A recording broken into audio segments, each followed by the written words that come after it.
அனுப்புகிறார். அவங்க தேடி கண்டுபிடிக்கிறாங்க. அவங்களை கொண்டு வந்து இங்க வார்த்தை அழகாய் சொல்லப்பட்டிருக்கு. வேதத்தை நம்ம திருப்பிக் கொள்ளலாமா? வேதத்தை நம்ம படிக்க கேட்டோமல்ல, இந்த சாமுவேல் தீர்க்கதரிசன புத்தகத்துல ஆண்டவருடைய வார்த்தை நமக்கு அழகா எழுதி வைக்கப்பட்டிருக்கு பாருங்க.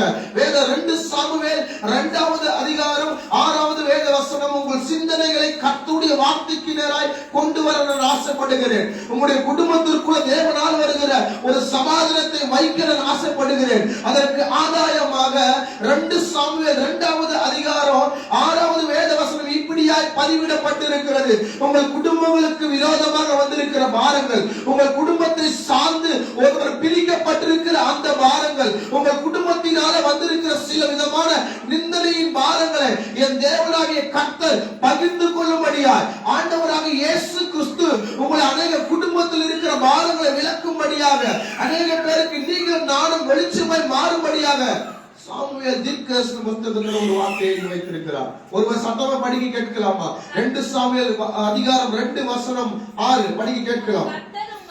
உங்களை உண்மையுமாய் நடத்துவாராக.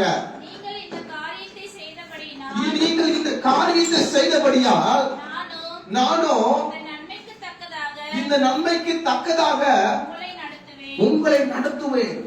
ஆண்டவருடைய வார்த்தை நமக்கு அழகா எழுதி வைக்கப்பட்டிருக்கிறது. நம்ம வேதத்துல அழகா படிச்சோம்.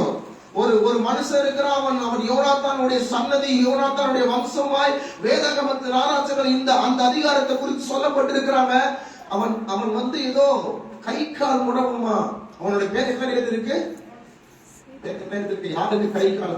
2வது அதிகாரத்தில் அவனுடைய பேர் என்ன எழுதப்பட்டிருக்குது? யோ இல்ல, படிக்க கேட்ட சாமுவேல் தீர்க்கதரிசன புத்தகத்துல ஒரு மனுஷன குடும்பத்தோட தாவீது கட்டளை போடுறார். அவனை போய் தேடி கண்டுபிடிச்சு கொண்டு வாங்க. அவன் வந்து ஒன்னு சுகம் இல்லாத ஒரு மனுஷன். அவன் பேர் என்ன எழுதப்பட்டிருக்கு பாருங்க. என்ன பேர் எழுதப்பட்டிருக்கு?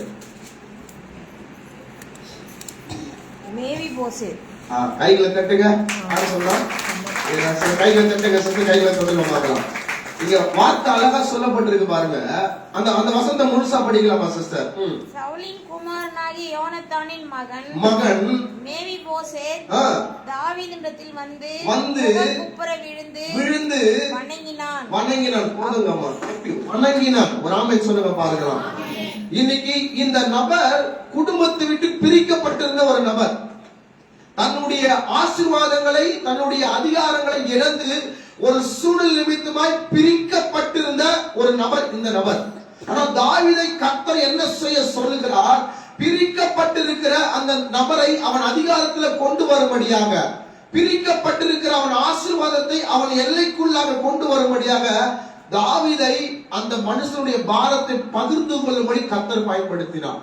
அடுத்து வேத வசனங்கள் சொல்லும், உன் இடத்தை நான் எடுத்துக்கொள்ள மாட்டேன், உன் ஆசீர்வாதத்தை நான் எடுத்துக்கொள்ள மாட்டேன், நீ என்னோட உட்கார்ந்து சாப்பிடலாம், உனக்குரிய எல்லா நன்மைகளை, ஒரு தகப்பனுக்கு எல்லா அதிகாரத்தை உனக்காக தருவன்னு சொல்லி வாழ்நாள்ல வேதனை அடைந்து பிரிக்கப்பட்டு பாரப்பட்டு துரத்தப்பட்டிருந்த இந்த சாதாரண நபரை ஆண்டவராகிய கர்த்தர் தாவீது மூலியமாய் குடும்பத்துக்குள்ள இந்த பிரிவினை என்கிற பாரத்தை பகிர்ந்து கொள்ளும்படியாக, அந்த குடும்பத்துக்குள் இருந்த வேதனை என்கிற பாரத்தை இல்லாமல் பண்ணும்படியாக தேவன் ஆசீர்வாதமாக மாற்றினார். ராமன் சொல்லுங்க பார்க்கலாம்.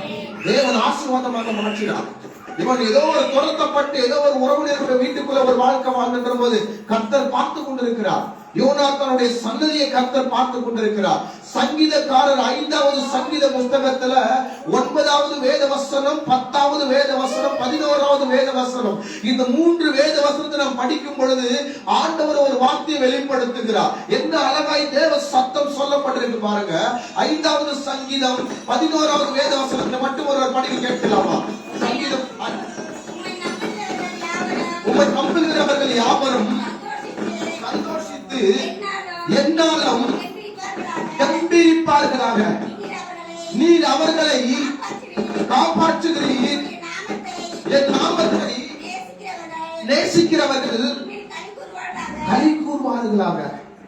ராமன் சொல்லுங்க பார்க்கலாம். இக்குடும்பத்தில தாவீதை பாரத்தை பகிர்ந்து கொள்ளும்படியே கர்த்தர் தாவீதை பயன்படுத்தினார். ஆண்டவரை நம்பி இருக்கிற நபர்கள் எந்த சூழ்நிலை இருந்தாலும் சரி, கர்த்தரை விசுவாசிக்கிற நபர்கள் எந்த வெறுமையை பார்த்திருந்தாலும் சரி, அவங்களுடைய எல்லைக்குள்ளாக கர்த்தர் அவங்களை கொண்டு வருவார். அவங்களுடைய ஆசீர்வாதங்களை கர்த்தர் கட்டாயம் அவங்களுக்காக தருவார். ஆண்டவருடைய வார்த்தையை அதுதான் யோனாத்தானுடைய சன்னதிக்கு நேராக கர்த்தர் வெளிப்படுத்தினார். ஆமென் சொல்லலாமா?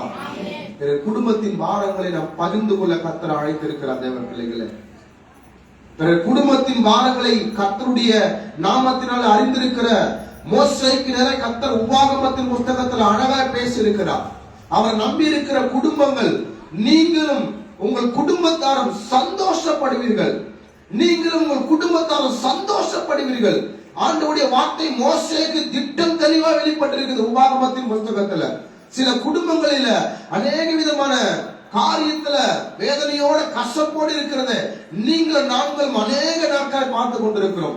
அது வேதனை அடைந்திருக்கிற பிள்ளைகளுக்கு நேராக நீதியை கர்த்தர் செய்யும்படியால், கர்த்தருடைய ரட்சிப்பின் வல்லமை வெளிப்படும்படியால் அநேக குடும்பத்தில் இருக்கிற பாரங்களை நீங்கள் பகிர்ந்து கொள்ள வேண்டுங்க.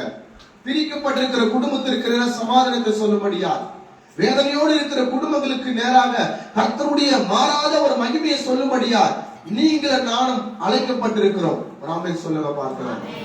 நீங்கள் உங்கள் வாழ்க்கையில பார்த்து கொண்டிருக்கிற பாரம் கர்த்தர் அனுமதிச்சது இல்லை என்பதை நீங்க விசுவாசிக்கணும். முதலாவது, கர்த்தருக்குள்ள ஒரு பாரம் என்ன இருக்குன்னா, அவரை நம்பி இருக்கிற, அவருடைய வார்த்தையை கேட்கிற ஒவ்வொரு தேவ பிள்ளைகளையும் கெம்பீரிக்க தேவன் சித்தம் வைத்துக் கொண்டிருக்கிறார்.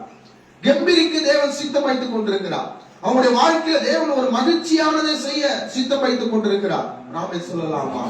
நம்முடைய வாழ்க்கையில தேவன் மேலானதை செய்ய ஆசைப்படுகிறார். தேவ பிள்ளைகளே, மேலானதை கர்த்தர் செய்ய ஆசைப்பட்டு கொண்டிருக்கிறார்.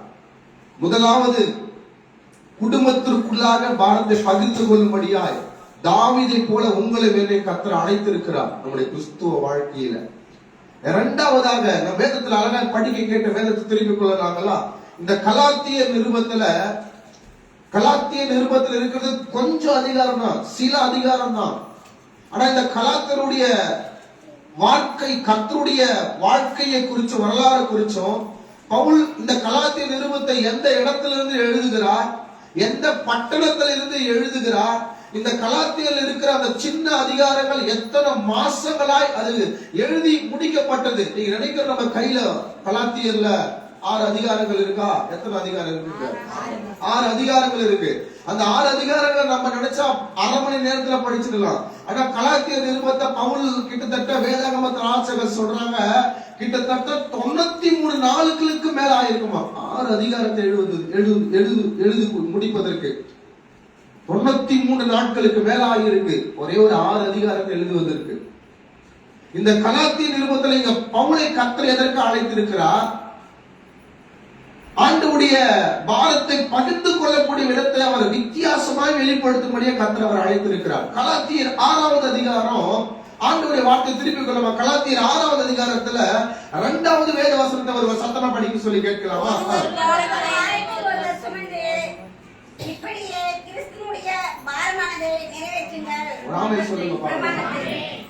இங்க 2வதா சொல்லப்பட்டிருக்கிற பாரம், பவுல் ஒருவருடைய பாரத்தை ஒருவர் சுமக்க வேண்டும் என்று பவுல் சுமந்ததை அவர் வெளிப்படுத்துகிறார். முதலாவது, குடும்பத்தின் பாரத்தை பகிர்ந்து கொள்ளும்படி தாவீதை கர்த்தர் பயன்படுத்தினார்.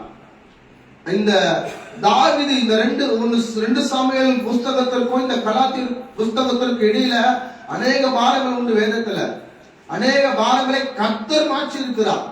அநேக பாரங்களை தீர்க்கதரிசி மூலமா கர்த்தர் அற்புதங்கள் செய்திருக்கிறார். ஆனா அது எல்லாம் இல்லாம இந்த கலாத்தியர்ல இந்த பவுலை குறித்து இந்த நாட்கள்ல நமக்கு ஏன் தெரியுமா தியானிக்கும்படி கொடுத்திருக்காங்க?